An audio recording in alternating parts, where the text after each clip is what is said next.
Good morning, dear students. This is your teacher Neelam Helawat, and today we'll continue our chapter that is carbon and its compounds. Dear students, this is a lecture number 8, and in this particular module, we'll be talking about the homologous series and the isomerism. Okay, so two concepts we'll be talking, that is your homologous series and the function, you can say the isomers. So basically, dear students, homologous series means, what does a homologous series word understand? Homologous series means a series of compounds. Okay, it is a series of compounds, and these compounds, they have similar chemical properties and they differ from each other by a function, by CH2 group.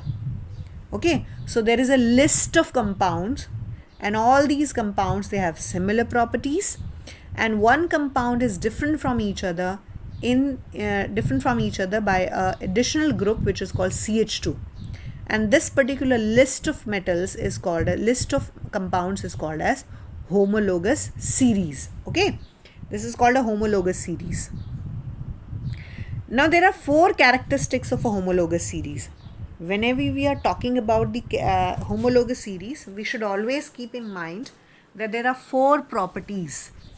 Okay, there are four specialities of this homologous series.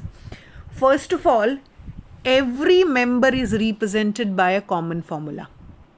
Her member को हम एक common formula से represent कर सकते हैं. Second, every member differs from each other by CH2 group. Okay, that is that they are different from each other in molecular mass of 14 grams. एक compound दूसरे compound से 14 grams mass से different होगा. The members of this series, they can be prepared by a common method. Okay, all the compounds, they can be prepared by using a common method, and all the members, they will have same chemical properties. Okay, rather we should say they have similar chemical properties. Not exactly same, but they have similar chemical properties. Okay, we can say it is similar. So every member can be represented by a simple general formula. One member differs from each other by CH2 group or 14 grams of mass. Then they can be prepared by a common method, and they have similar chemical properties. So these are the four characteristics, right? Now as I told you that each member can be represented by a common formula. Her member को हम एक common formula से represent कर सकते हैं. Let's suppose हम alkanes को represent करते हैं formula से CnH2n plus 2. This you have already studied, isn't it? So हम all alkanes, they can be represented by a formula CnH2n plus 2. Alkenes, they can be represented by a formula CnH2n. Alkenes को हम simple formula से represent करते हैं CnH2n. Alcohols can also be represented by a simple formula, that is CnH2n plus 1 OH. Then carboxylic acid, they can be represented by CnH2n plus 1 COOH. Now apart from this, haloalkanes. Okay, haloalkanes, they can also be represented by a general formula, that is CnH2n. Haloalkanes and the formula of alkenes is same. The only difference is, cycloalkanes. This should be cycloalkanes. The only difference is that cycloalkanes, they are in the form of a ring structure, while alkenes, they are straight chain. Okay. Second is, every member differs from the other member by CH2 group or 14 grams of mass. देखिए सबसे पहले हम methane को लेते हैं. Alkene, अगर हम alkenes, let's suppose alkenes की बात कर रहे हैं, तो दिस इज ईथीन.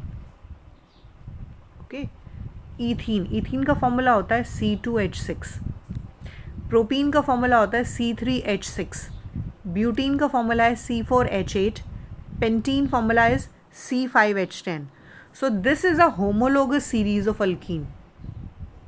ये आपकी होमोलोगस सीरीज है अल्कीन्स की. Same, you can have homologous series for alkanes. You can have homologous series for alcohols, like we have prepared in the various chapters in the previous videos. So now let's compare the first and the second. Propene और ethane को compare करिए. Now see, here there is 3 carbon, here there is 2 carbon, here C4 and here C6. So difference is CH2. Okay, जो difference है formula में वो CH2 group का है. Propene is different from butene again by CH2. Butene is different from pentene by again the group CH2. So one members differs from the another by CH2 group and they all exhibit similar chemical properties. अब देखिए जैसे जैसे हम नीचे जाते जाते हैं, as we are moving down the group, the atomic mass is increasing और we can say the molecular mass is increasing. They are molecules, so molecular mass is increasing. So molecular mass increase हो रहा है as we are going down. Now because of increase in molecular mass, the melting point and boiling point will also increase. Okay, so there is increase in the melting and boiling point as the molecular mass increases. Okay, now coming to the second concept which is called isomers or isomerism. ठीक है, isomers भी compounds होते हैं. So isomers वो compounds होते हैं जिनका formula same है लेकिन structure different है. The compounds which have same formula but different structures. Okay, अभी हम देखेंगे how it is possible. And the isomers they have different melting and boiling point. Isomers का जो melting point और boiling point है वो different होता है. Isomers may or may not belong to the same homologous series. Isomers जो है वो एक homologous series से भी हो सकते हैं या नहीं भी हो. They may be different. So they have same formula but different. They have same molecular formula but their structures are different. Right? उनका structure different होता है. Right? They have a different melting and boiling point. Let's understand. सबसे पहले बात करते हैं हम isomers 3 तरीके के हैं. In class 10th we'll be talking about only these isomers. We will not go further in detail. Like there are many other isomers but we'll only talk about the 3 isomers. One is chain isomer, positional isomer, functional isomer. सिर्फ इन 3 isomers की हम बात करेंगे. So पहले हम लेते हैं chain isomers. Chain isomers वो आइसोमर्स हैं जिनका मॉलिकुलर फॉर्मूला सेम है. ठीक है, but they differ in the arrangement of the chain. Chain का अरेंजमेंट डिफरेंट होता है. Formula is same but the arrangement is different. हम एक एग्जाम्पल लेते हैं. Suppose butane, the formula is C4H10. Okay, the formula is C4H10. So we know we have 4 carbons and we have 10 hydrogen. So हमें इन्हें arrange करना है. So one way is by this. हम सीधा सीधा arrange करते हैं C, right? And we attach the hydrogen. So this is a simple way of writing the C4 and H10. Okay. The another way could be like in this manner. It is a straight chain. ये हमने straight chain में arrange किया है. Second is your branched chain.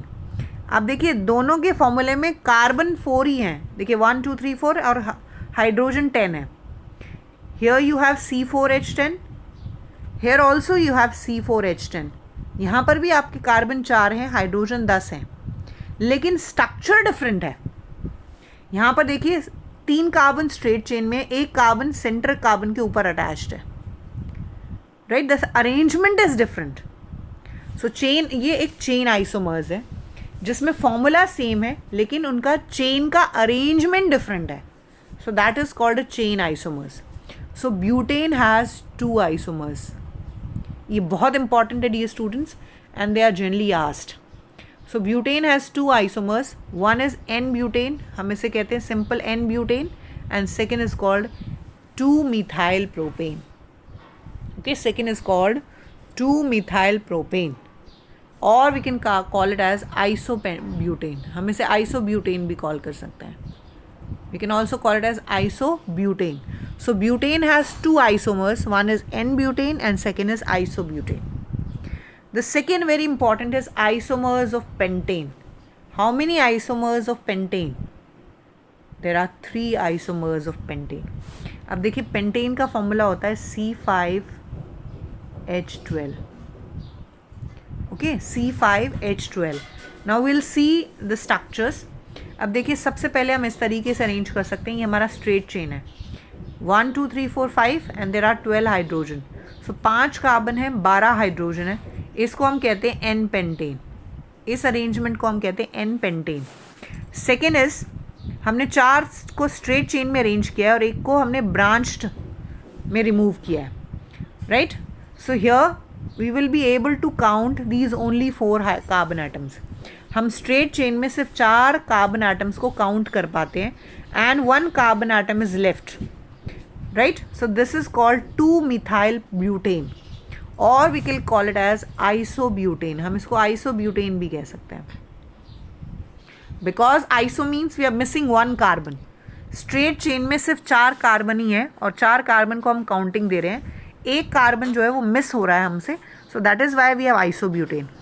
Now second structure देखिए, now straight chain अगर हम count करते हैं तो we can only count these 3 carbon, like if we go this way, अगर हम इस तरीके से काउंट करते हैं तो we will count only 3 carbons. So 3 carbon हम काउंट करते हैं, 2 कार्बन हमारे मिस हो जाते हैं during the counting, okay. Counting will be done in a straight chain only, right everyone, okay. So again if you look at the formula, C will be 5 and H will be 12, but here you will have the name of this compound is arrangement of these hydrogen carbon attachment is different. So 2,2-dimethyl propane, okay. This formula will be called as 2,2-dimethyl propane or we can call it as neopentane. We can also call it as neopentane.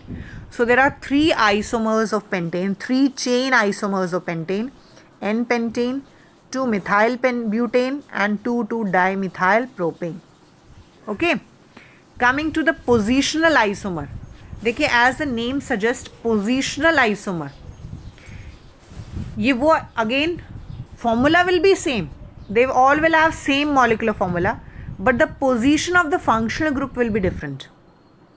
जो functional group की position है वो different होगी, functional group भी same होगा, ठीक है, लेकिन सेम फंक्शनल ग्रुप है उसके बावजूद भी उसकी पोजीशन डिफरेंट होगी, okay everyone. The position of the functional group will be different, formula will be same but position of functional group will be different.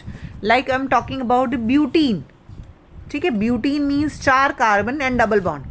सो देखिए फर्स्ट स्ट्रक्चर में देखिए 1 2 3 4 देयर आर 4 कार्बन, 4 कार्बन है इस structure में, लेकिन double bond जो है वो फर्स्ट कार्बन पे प्रेजेंट है, double bond is present at the first carbon, ये हमारा फर्स्ट कार्बन है। So this name will be 1 butene, either we can call it as 1 butene और we can call it as but 1 ene. But means 4 carbon, ene means double bond, double bond कहाँ present है, first पे, so but 1 ene. अगर हम इस double bond की position यहाँ shift कर देते हैं या यहाँ शिफ्ट कर देते हैं, okay, then the name will be different. So अब हमने क्या किया कि हमने इस डबल बॉन्ड की पोजीशन को सेकेंड कार्बन पे शिफ्ट कर दिया, here see in this case, so here you have the double bond at second position, so we will have the name but 2 ene, okay. This compound will be called ब्यूट 2 ene और we can simply call it as 2 butene. हम इसे 2 butene भी call कर सकते हैं, means हमारा जो double bond है वो सेकेंड कार्बन पर है, यहाँ हमारा डबल बॉन्ड जो है फर्स्ट कार्बन पे है। सो देखिए दोनों ही कंपाउंड्स में फॉर्मूला सेम है, okay, the formula is same but the position of the double bond is different, here it is eight the first position, here it is at the second position, so this is called the positional isomer, okay, this is called the positional isomer. Same हम triple bond के साथ भी कर सकते हैं, same हम alcohols के साथ भी कर सकते हैं, हमने डिफरेंट कार्बन एटम पर फंक्शनल ग्रुप अटैच करना है, सो हमारा फंक्शनल ग्रुप सेम होगा but it will be present at the different carbon.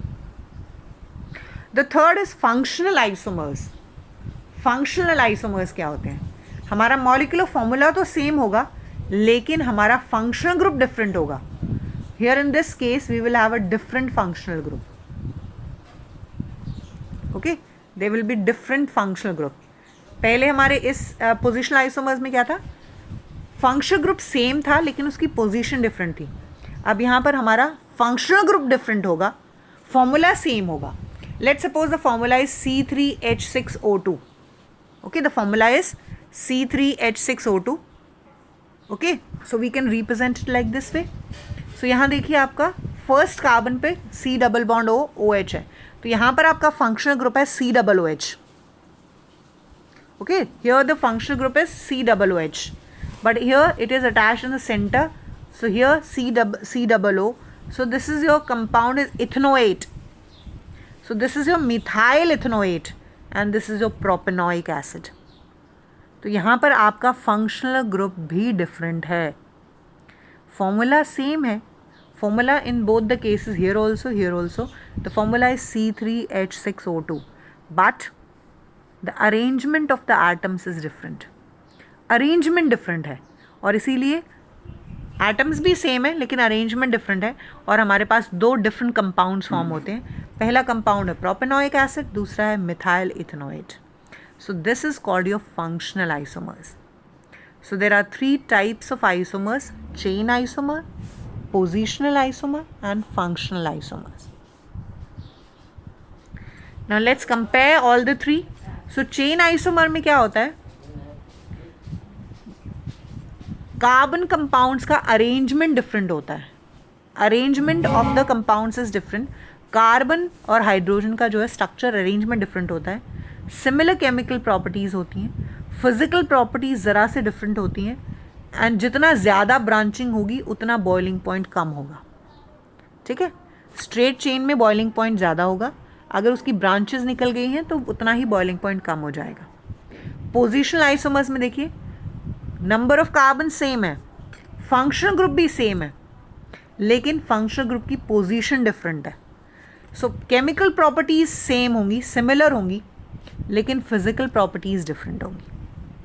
Coming to the functional group, यहाँ पर क्या होगा, आपका functional group, different functional groups present होंगे, इसीलिए केमिकल प्रॉपर्टीज़ भी डिफरेंट होंगी, फिजिकल प्रॉपर्टीज़ भी डिफरेंट होंगी.